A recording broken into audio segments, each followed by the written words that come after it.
Hey, this is David with HIS Plumber, and here I'm going to use an older water heater that we have to show you how to test the elements once you've already verified that the thermostat is functioning, but you're still having no hot water. I'm going to show you how you can test your elements to determine if they are the cause of no hot water. So I've already removed the upper panel, and we've already verified in this situation is disconnected, but in a live scenario, you would want to turn the power off at your circuit breaker. Now, once you've done that and you verified that the power is off, we will use a voltmeter tool to confirm that there's no power coming in. I'll show you how to do that. Okay, so we've turned off power. In a live scenario, we would have turned off power at a breaker, and then you're going to take your voltmeter. We have 240 volts are coming into electric water heater, so you want to set your voltmeter to be able to read at least 240 volts. You will then carefully, I've already removed the front panel, you will then carefully remove this piece of plastic. This is a safety cover over the wiring. You will take your leads and you will touch them to the first two screws coming in the top of the thermostat. If you have any reading at all, you still have power. You need to go check your breakers again for your safety. If you have zero, as is the case here, of course this is not connected, you are safe to proceed.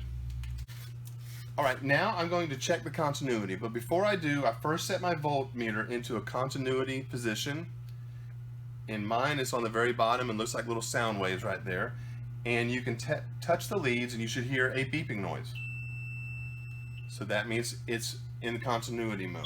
Now you will take one lead and push it on each of the screws.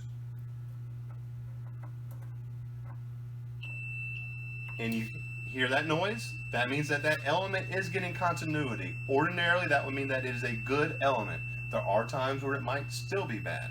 Okay, now that we've checked the upper element, and we have also confirmed prior to that that the thermostat is functioning. Now we're going to remove the lower panel, which is down here, and we're going to check that thermostat along with that element. I'll simply do that with a Phillips head screwdriver. So I will remove both these screws and then take the panel out. You will find that there's insulation that is in front of the plastic safety cover. You remove that insulation. Sometimes it's foam. You will then lift up this plastic safety cover. Sometimes they lift off, other times they can just be bent forward. We'll take our voltmeter again, and we're going to check the continuity by pushing a lead on each of the screws. And you can hear that sound. That would mean that that element should be good. There's one more test that you can do at this point as well to confirm. You can turn the power back on at your panel. You can then set your voltmeter in to read amps. So you put it in the amp setting that has the letter A on most voltmeters. You would then take the clamp and you can put it around a wire that's coming into the element, and that should give you another form of a reading. If you get a reading on that, then that will also tell you that your element typically is working.